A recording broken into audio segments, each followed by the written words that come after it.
অ্যাম্বুলেন্সে করে গাঁজা পাচার করতে গিয়ে মুর্শিদাবাদের শামশেরগঞ্জ থানার পুলিশের হাতে গ্রেফতার দুই যুবক। মঙ্গলবার সকাল সকাল শামশেরগঞ্জ থানার চকসাপুর মোড় সংলগ্ন এলাকা থেকে গ্রেফতার করা হয় তাদের।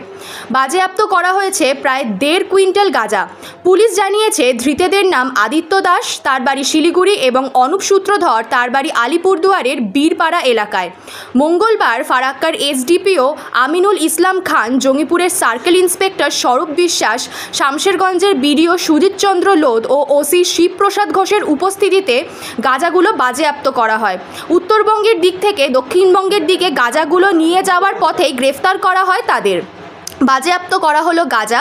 নতুন কৌশলে অ্যাম্বুলেন্সে করে গাঁজা পাচারের ঘটনায় এলাকা জুড়ে শোরগোল সৃষ্টি হয়েছে। পুরো বিষয়টি খতিয়ে দেখছে পুলিশ।